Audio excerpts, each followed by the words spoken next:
Voilà le caisson fourni par Sony. Donc j'imagine que ça marche comme tous les caissons du monde. Il faudra quand même lire un peu le mode d'emploi. Je ne vais pas m'aventurer dans l'eau avant d'être sûr que tout va bien.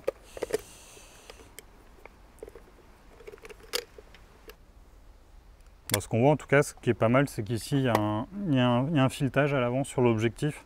Il faut faire attention quand on achète un caisson pour la plongée. Certains caissons sont un peu simples. Le hublot devant est totalement plat et sous l'eau, en général, on a des aberrations chromatiques. Là, on va voir si c'est le cas, je ne sais pas. Sur le précédent caisson que j'utilisais avec le petit Canon S120, le fait d'avoir un hublot plat faisait des aberrations chromatiques. En fait, si on utilise le caisson de jour, la lumière passe de l'air au plexiglas et retourne à l'air, donc les défauts induits dans le plexiglas s'annulent.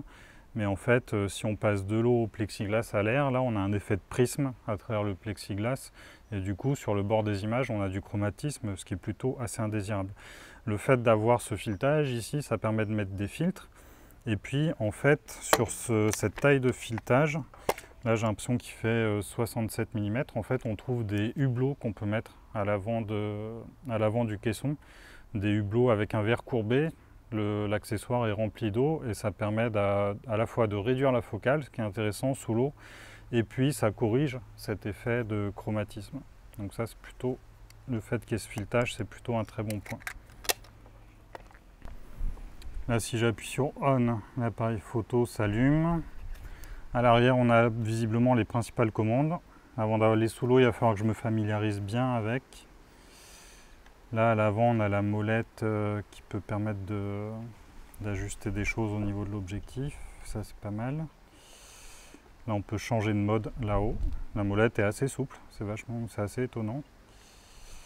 Le déclencheur ici, il est énorme, le bouton. Ça, c'est bien vu. Par rapport aux caissons auxquels j'ai l'habitude, là, les commandes sont beaucoup plus accessibles. Les boutons sont plus gros, ça, c'est pas mal du tout. Ça, c'est plutôt un très très bon point. L'autre bon point aussi, là, si on veut faire de la vidéo sous l'eau, le bouton d'enregistrement vidéo est hyper visible, il est en rouge. C'est très très bien. Moi, je n'utilise pas d'accessoires sous l'eau, mais c'est bien de noter en dessous que la semelle là, comporte 3 vis Kodak. Donc j'imagine qu'on peut mettre énormément d'accessoires, notamment de l'éclairage évidemment sous l'eau. Bon, bah ça se présente bien tout ça. Donc j'ai repéré un peu comment ça fonctionnait. Il y a un verrouillage qui est assez bien fait sur le côté ici pour éviter qu'il s'ouvre malencontreusement avec un bouton de blocage. Ça, c'est pas mal du tout. Il y a des accessoires qui sont fournis avec l'appareil photo. Alors j'ai vérifié qu'il était bien configuré pour marcher avec le Sony RX100V. En fait, pour le déclencheur on-off, il y a différentes positions possibles pour le bouton. Ici, on peut le déclipser. Et puis en fait, il y a toute cette partie en caoutchouc qui peut se déclipser pour carrément pouvoir mettre d'autres appareils photo de la marque. Ça, c'est pas mal du tout. Alors après, l'autre chose très importante pour de la plongée, on veut absolument que le caisson soit étanche. Et là, c'est assez la chose importante à faire. Là, j'ai vu que j'avais un tube de silicone qui est fourni avec le caisson. Et ce tube de silicone n'a pas été ouvert, donc il n'y a probablement pas de graisse sur le joint étanche tout autour de l'appareil photo. Donc je vais en mettre un tout petit peu. Donc d'abord je l'ouvre. Alors ce qui est très important avec la graisse, c'est qu'il faut en mettre mais très très peu. Ça m'est arrivé de vouloir rendre un caisson vraiment étanche à tel point que j'ai mis beaucoup de silicone sur le joint. Puis en fait ça peut faire des surépaisseurs qui finalement vont rendre le caisson non étanche. Donc ça fait un effet totalement inverse à ce qu'on cherche. Donc ça c'est pas bien du tout. Donc il suffit juste de mettre un tout petit peu de silicone entre ses doigts, de passer sur le joint. Et puis après, l'autre point vraiment important, c'est de faire en sorte que le joint reste bien étanche, enfin bien protégé des poussières. Donc il faut bien ranger l'appareil photo, bien abriter des poussières, ça c'est très très très important. Enfin bien ranger le caisson par l'appareil photo. Et après, l'autre chose importante, quand on plonge, souvent il arrive d'avoir de la buée qui se dépose sur le hublot à l'avant. Ça se produit tout simplement parce qu'on ferme l'appareil photo en général à l'extérieur, plutôt l'été, plutôt au soleil, il fait chaud. Donc on rentre de l'air souvent humide à l'intérieur de l'appareil photo, et une fois qu'on plonge, la température baisse. Et du coup sur le hublot, sur la face avant, on a de la buée qui se dépose. Donc ça c'est totalement indésirable évidemment.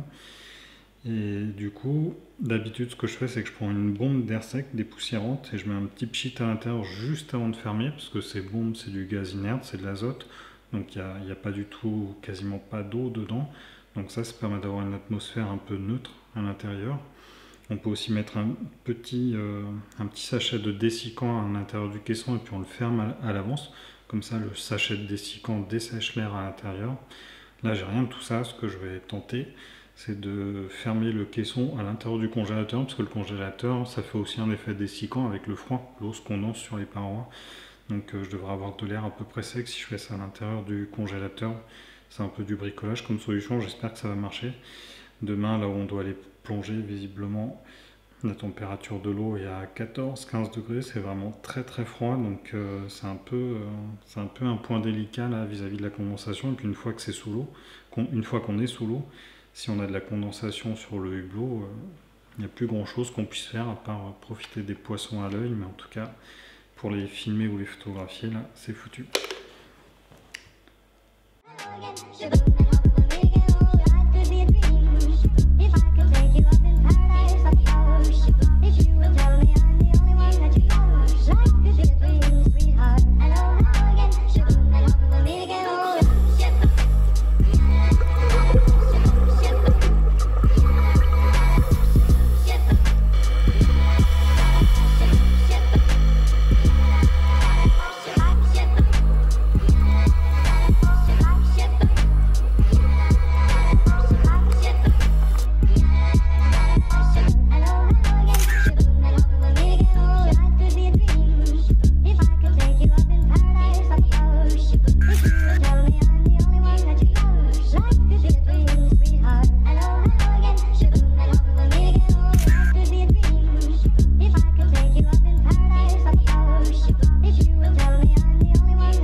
Bon bah voilà, avec le Mistral, j'ai enfin malgré tout réussi à trouver une opportunité d'aller faire de la plongée sous-marine avec le RX100 version 5 et le caisson de Sony, le caisson étanche de Sony.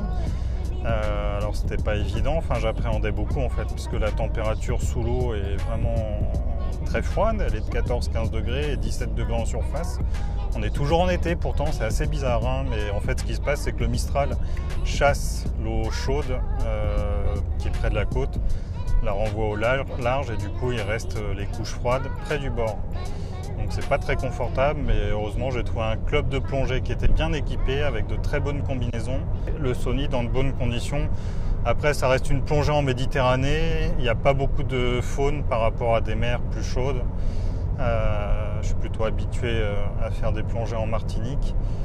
Et du coup là la faune est beaucoup moins riche, l'eau est moins claire, mais bon voilà, ça permet de faire une prise en main quand même sous l'eau. Donc qu'est-ce qu'il faut dire à propos de ce système? C'est que déjà le caisson étanche est étanche, c'est quand même la première qualité qu'on attend de ce genre de caisson. C'est pas forcément trivial, hein. Ça m'est arrivé sur d'autres caissons de voir des fuites. L'autre chose importante à dire, c'est que la petite astuce que j'ai utilisée, qui est de mettre le caisson ouvert dans le congélateur pendant une petite minute avant de le refermer, ça a bien fonctionné pour avoir de l'air sec à l'intérieur et éviter la condensation. Avec l'eau froide de la Méditerranée, j'appréhendais pas mal sur ce point-là, donc ça a bien fonctionné.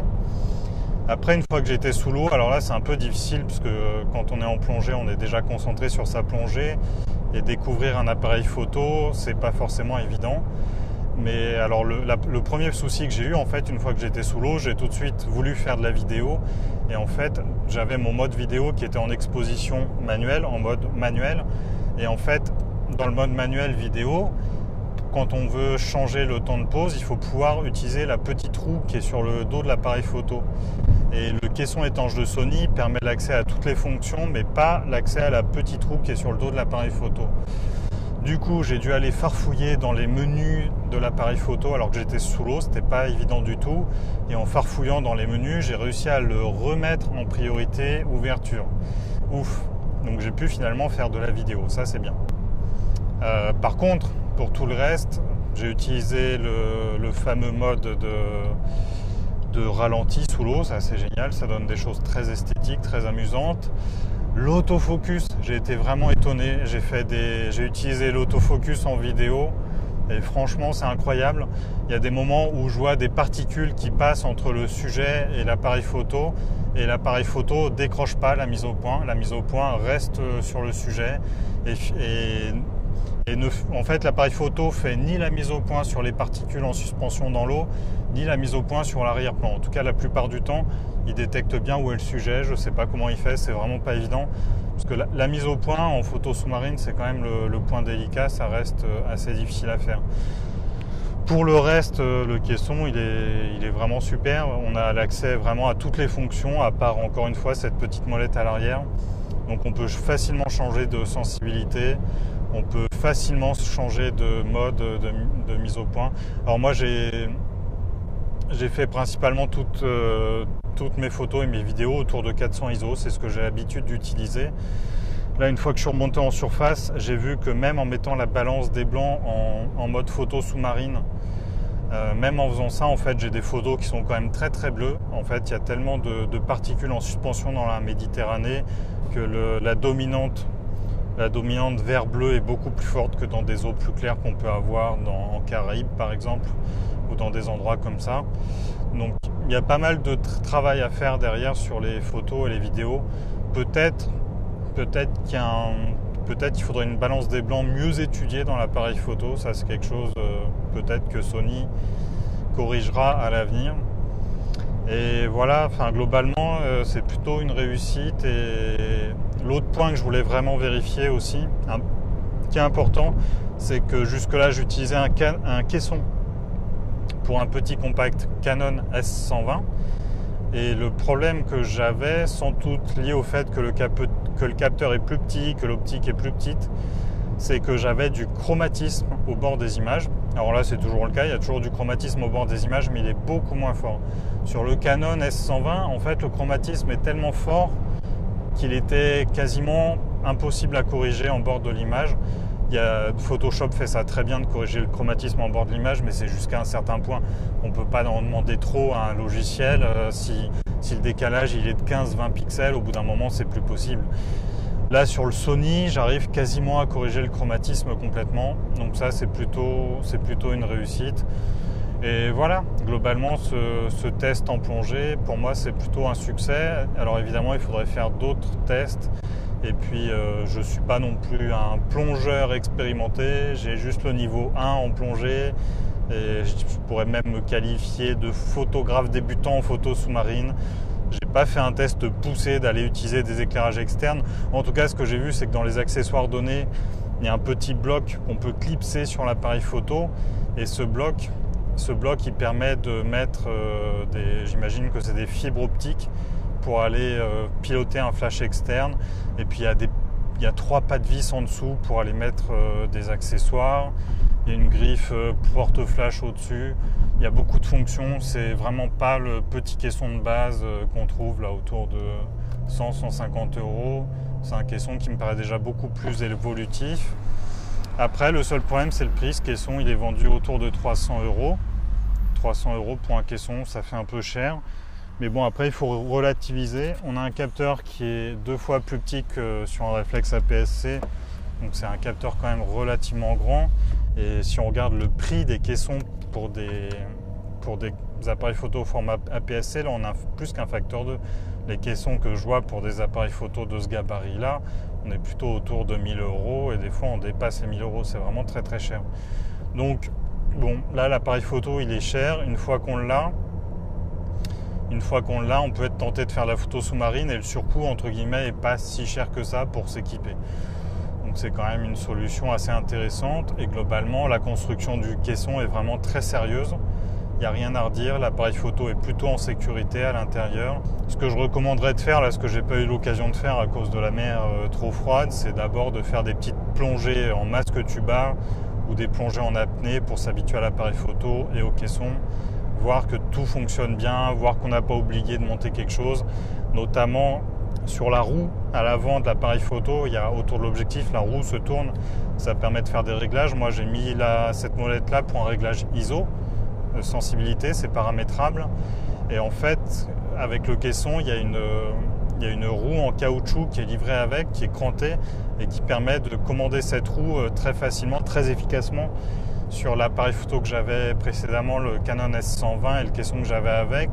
C'était plutôt une roue en caoutchouc par friction qui actionnait cette roue codeuse. Et en fait, la friction, des fois, se faisait pas bien. Si bien que moi, j'avais rajouté du gaffeur autour de la roue de l'appareil photo pour être sûr que la friction se fasse bien. Là, on n'a pas du tout ce problème-là.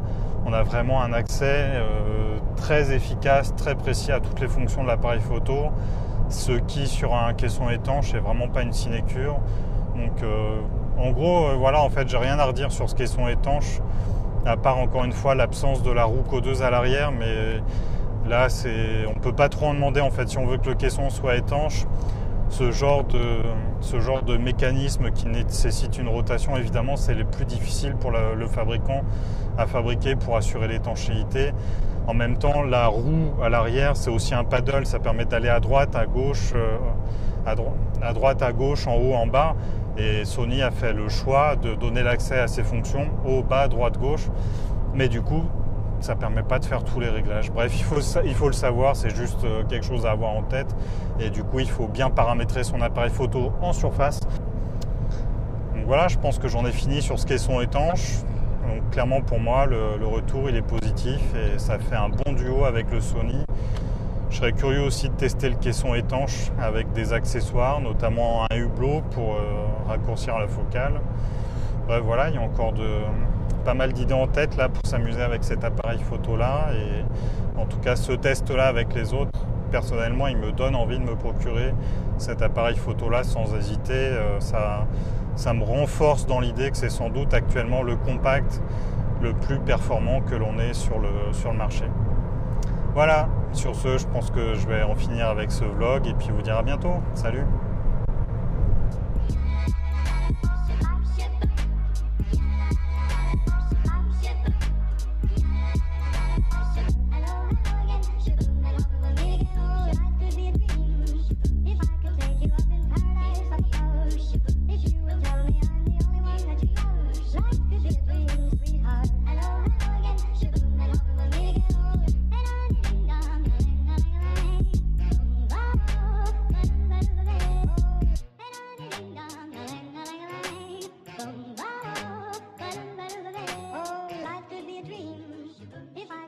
Up in paradise, I suppose.